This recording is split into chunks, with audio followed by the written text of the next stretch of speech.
नमस्ते दोस्तों। हम थर्ड ग्रेड के लिए गणित विषय को नए अंदाज में पढ़ना शुरू किया है। आज हम आज हम संख्या पद्धति वाले चैप्टर में लास्ट टॉपिक पढ़ेंगे। इसमें हम इस क्लास में भाजकता के नियम और प्राकृत संख्याओं के योग और उन योग और औसत निकालना सीखेंगे।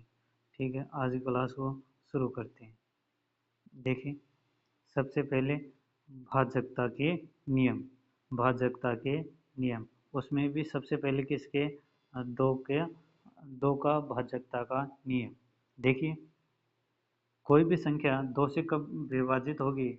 जब वह संख्या, ठीक है, वह संख्या दो से विभाजित होती है। ठीक है, अर्थात उसका अंतिम अंक दो का कौन कौन से अंक हो? इकाई का अंक। देखिए, कोई भी संख्या है उसकी इकाई का अंक अगर 0 हो, 2 हो, 4 हो, 6 हो या 8 हो तो वो दो से आसानी से विभाजित हो जाती है। ठीक है, यही क्या है? दो का भाजकता का नियम। उदाहरण देखिए, जैसे 2000 2514। ठीक है, इसमें इकाई का अंक देखो कितना आ रहा है? 4। इकाई का अंक क्या आ रहा है? 4।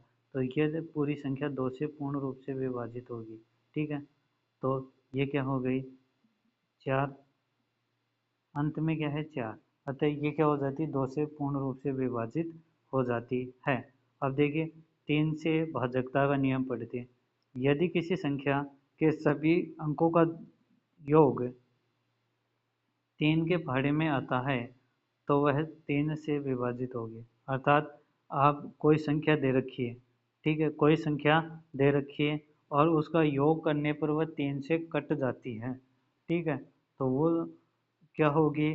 3 से भाजकता का नियम कहलाएगा। देखिए, उदाहरण के लिए 342। अब देखिए, इन तीनों सभी अंकों को जोड़ते हैं तो क्या आएगा? इसका कितना आ रहा है?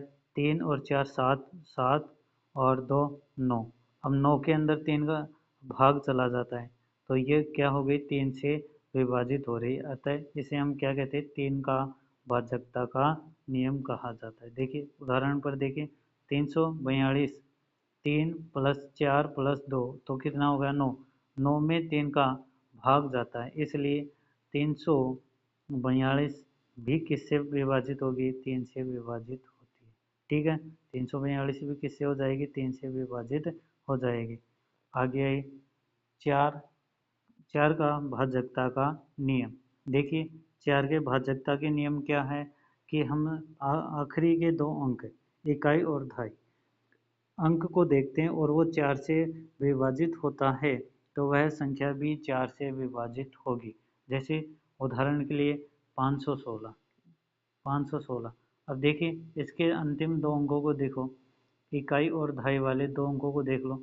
अब ये 16 है, 16 के अंदर 4 का भाग देंगे तो पूरा पूरा जाता है। अतः तो ये 4 चौक 16 कट रहा है आराम से, तो इसलिए 516 भी 4 से विभाजित होगी। ध्यान रखना, इसे हम क्या कहते हैं? 4 का भाजकता का नियम कहते हैं। देखिए, इसमें क्या लिखा है? यदि किसी संख्या के आखिरी दो अंक 4 से कट जाए या आखिरी में दो शून्य हो तो वे संख्या 4 से विभाजित होंगे। जैसे 516, आखिरी दो अंक 16 है जो 4 से कटते हैं, इसलिए 516 भी क्या होगी? 4 से विभाजित होती है। अब देखिए, 5 से भाजकता का नियम या 5 का भाजकता का नियम देखिए क्या है?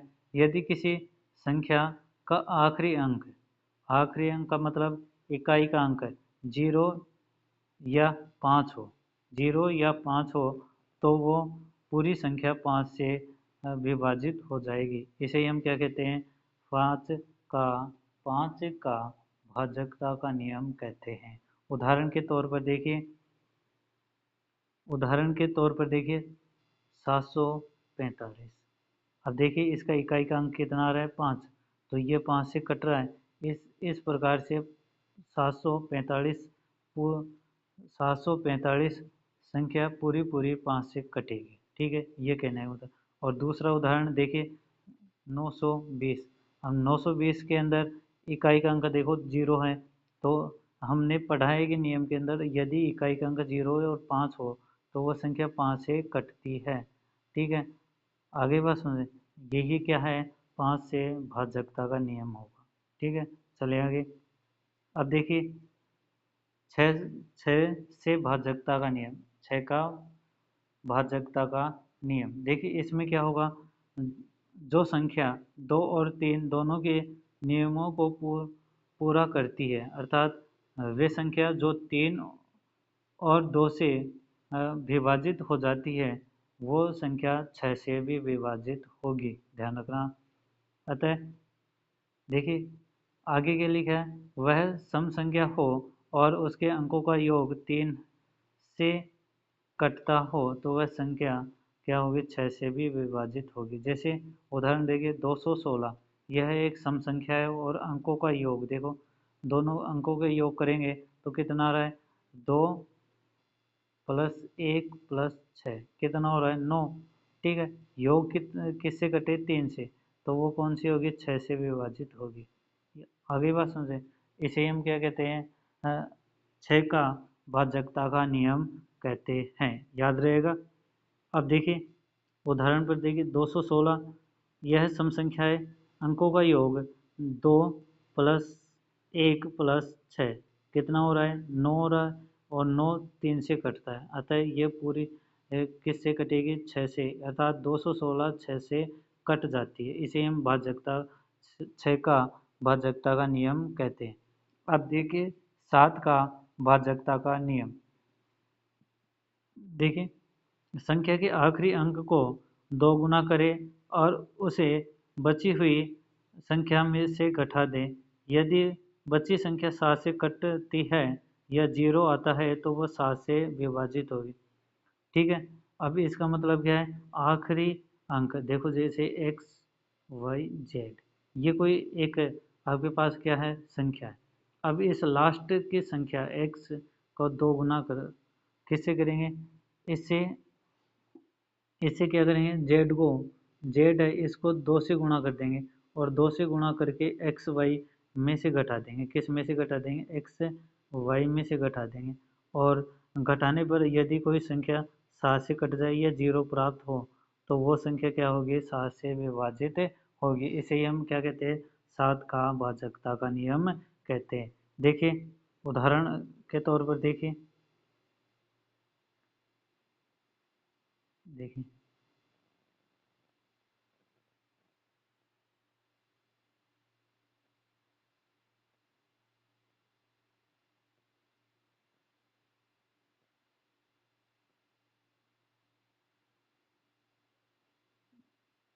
देखिए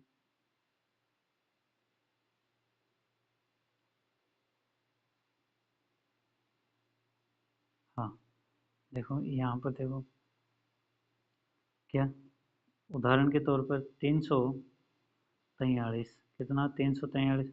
अब इसके लास्ट का अंक है, इसका 2 गुना कर दो, 3 का 2 गुना कितना होगा, 6।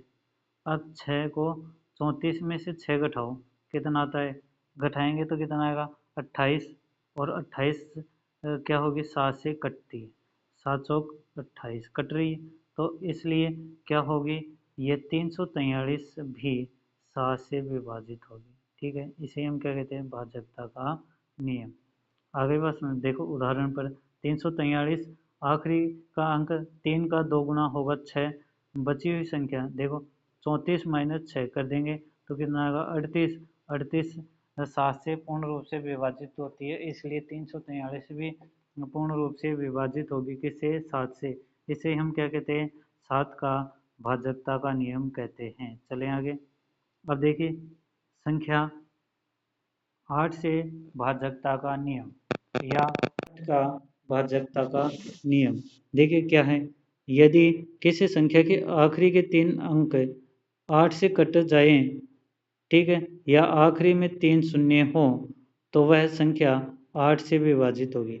आपको इतना ही याद रखना है कि देखो कोई x y z, ये कोई संख्या है, ठीक है, इस प्रकार से क्या है, संख्या है, अब इस संख्या के अंदर, ठीक है, ये 3 लास्ट वाले अंक x y z ये 8 से कटते हैं, ठीक है, 8 से कट जाएं या इन 3 अंकों की जगह पर 3 जीरो हों तो भी वो 8 से कटेगी, ठीक है। इसे हम 8 का भाजकता का नियम कहते हैं। देखिए उदाहरण के तौर पर देखिए 7128, 7128 और 128 7 से कटता है ना, सॉरी 8 से कटता है ना। देखिए 8 एकम 8, अब कितना बचा 4, और 48 के अंदर 8 का भाग देंगे, 8 छिके 48, 16 बार कटता है। तो इसके लिए ये क्या हो गया, 8 का भाजकता का नियम। अब देखिए 9 से भाजकता का नियम या 9 का भाजकता का नियम देखिए, यह बिल्कुल 3 के नियम जैसा है। यदि संख्या के सभी अंकों का जोड़ 9 से पूरी तरह कट जाता है तो वो 9 का भाजकता का नियम कहलाएगा। और अभी हमने क्या देखा, 3 का भाजकता का नियम देखा, 3 का भाजकता का नियम देखा। तो उसमें क्या था, जितने भी अंक थे उनको जोड़ा था और जोड़कर क्या दिया था, उसमें कितने का भाग दे रहे थे, 3 का। तो और वो 3 का भाग देने पर पूरी पूरी कटती है तो वो 3 का भाजकता का नियम।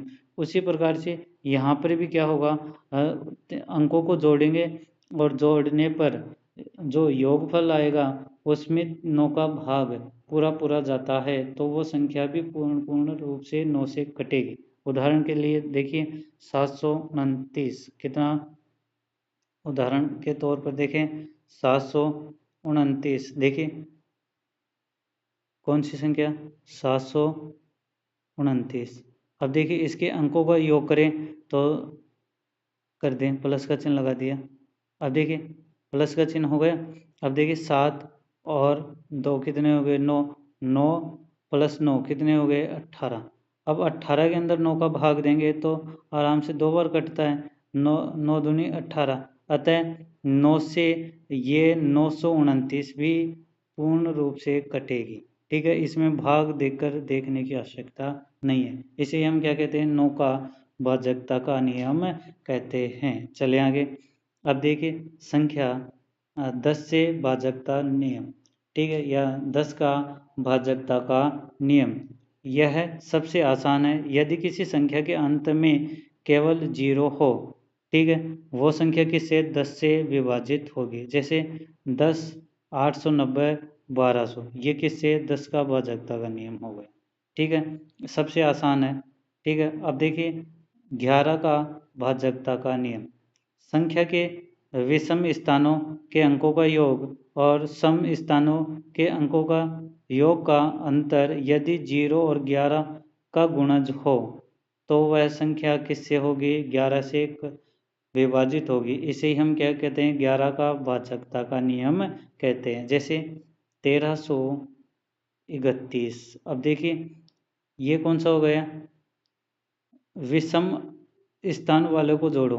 देखो ये वाला एक पहला स्थान, देखो पहला स्थान, दूसरा स्थान, तीसरा स्थान, चौथा स्थान। अब देखिए ये क्या हो गया, 1 नंबर और 3 नंबर, ठीक है, ये कौन से हो गए, विषम स्थान वाले। अब इनको जोड़ लें, 1 + 3 कितने हो गए 4। अब सम वालों को जोड़ लो, 2 और 4 ये सम वाले हैं तो 3 + 1 कितने हो गए 4।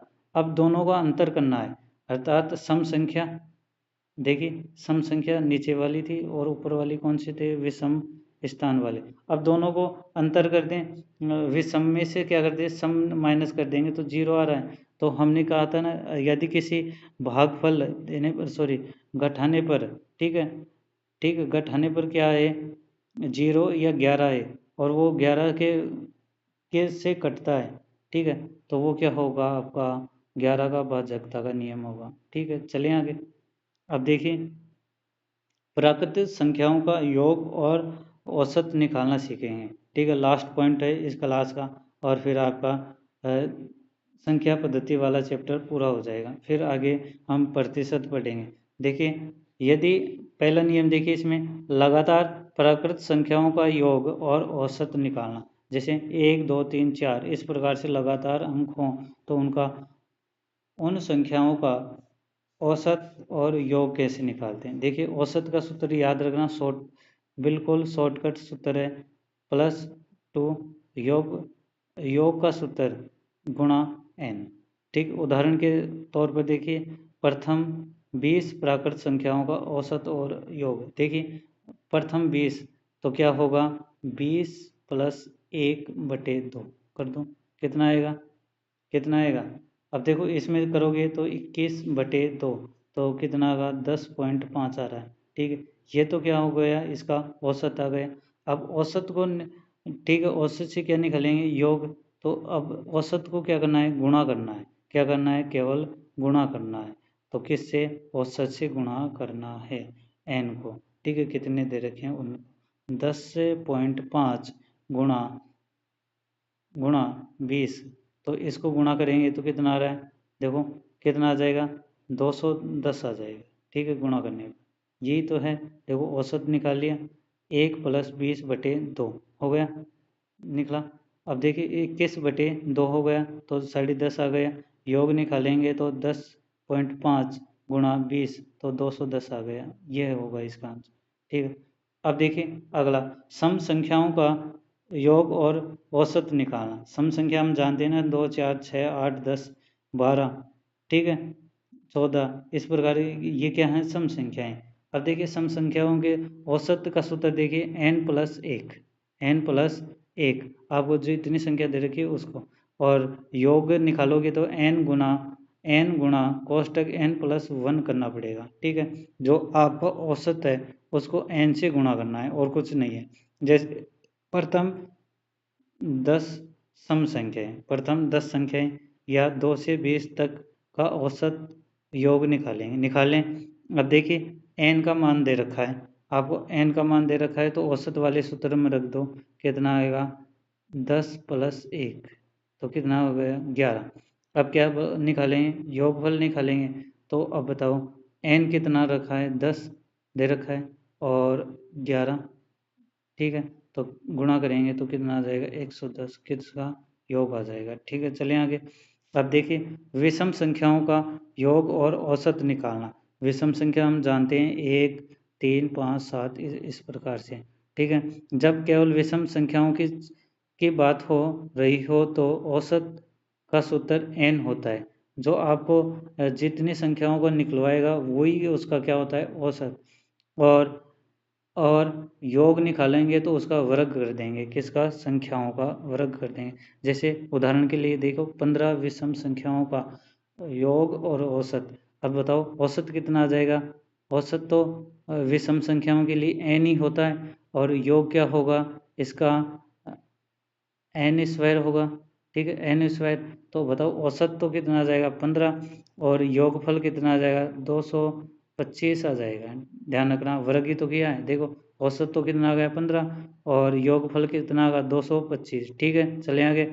अब देखिए प्राकृत संख्याओं के वर्गों का योग। ठीक है, अब क्या करें, जो प्राकृत संख्याएं हैं, ठीक है, उनके वर्गों का योग निकालना है। आगे बस। अब देखिए जब संख्याओं के ऊपर क्या लगी हो, घात। ठीक है, उसके लिए क्या, किस प्रकार से निकालते हैं वो देखिए। ठीक है, योग का सूत्र देखिए, n कोष्टक n और फिर कोष्टक n+1 कोष्टक n(2n+1/6), ये क्या हो गया आपका योग सूत्र। और औसत का सूत्र देखिए, n+1 कोष्टक 2n+1/6, ये औसत का हो गया। अब क्वेश्चन से देखिए, आपको ये सूत्र तो याद रखने ही पड़ेंगे भाई। ठीक है, इन सूत्रों के अलावा कोई इनका दूसरा तरीका नहीं है इनको हल करने का, इसलिए सूत्रों को याद कर लेना अच्छी तरह से। अब देखिए उदाहरण देखिए, प्रथम 5 प्राकृत संख्याओं के वर्गों का योग। अब देखिए प्रथम प्राकृत 5 संख्याएं देखिए, 1 2 3 4 और 5।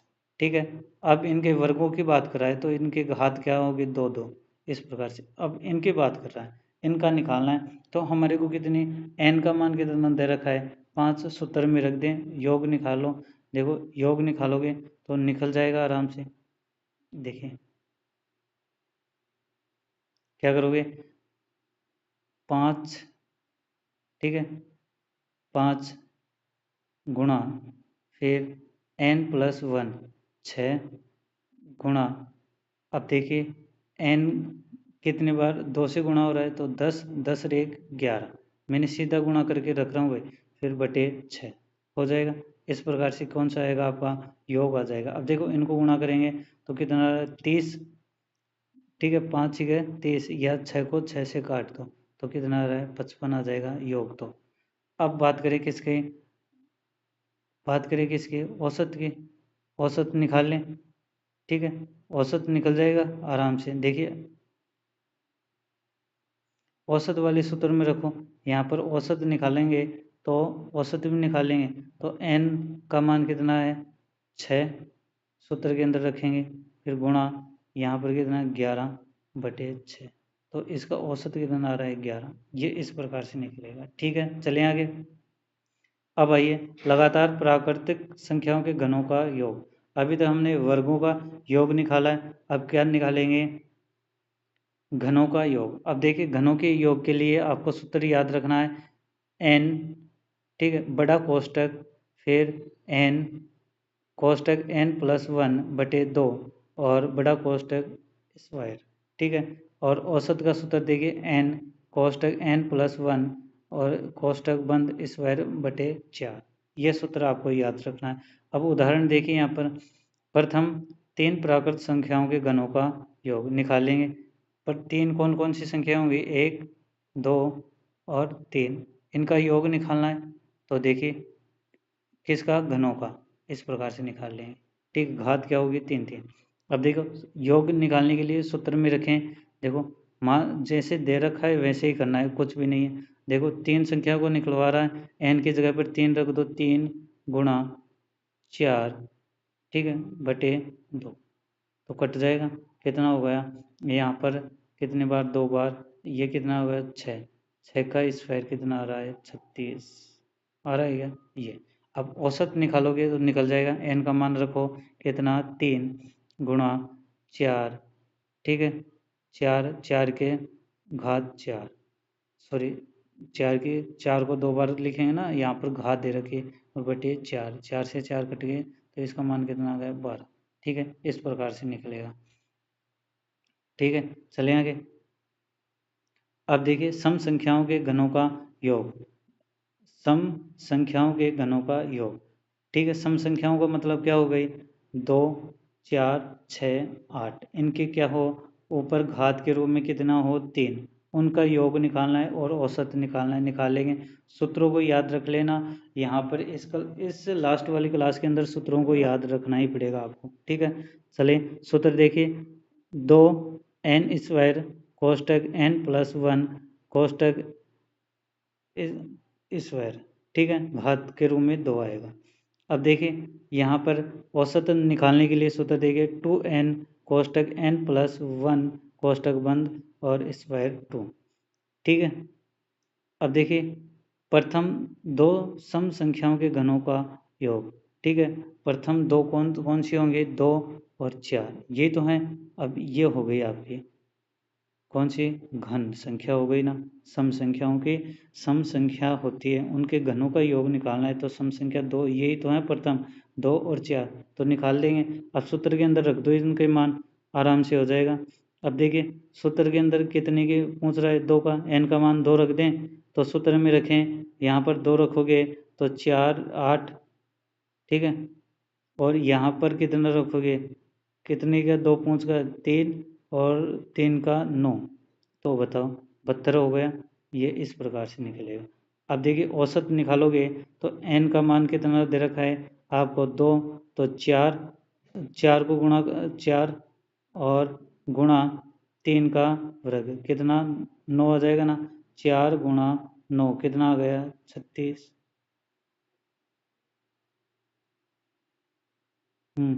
ये है ना, ठीक है ये आएगा ना, ठीक है चलो औसत निकल गए।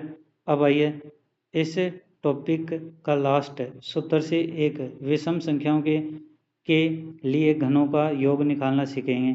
ठीक है विषम संख्या कौन सी 1 3 5 7 इस प्रकार की संख्या हैं, उनके घनों का योग निकालेंगे। निकालें सूत्र याद रखना क्या है सूत्र, एन स्क्वायर कोष्टक 2n² -1।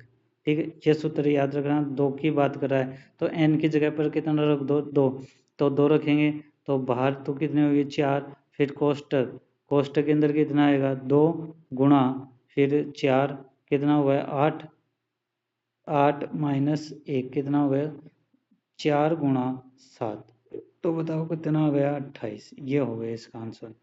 विषम संख्याओं के घनों का योग निकालना सीख गए। ठीक है, आज की क्लास देखने के लिए सभी को धन्यवाद। और इस वीडियो को लाइक करें, शेयर करें, कमेंट करें और सपोर्ट बनाए रखें। Thank you very much.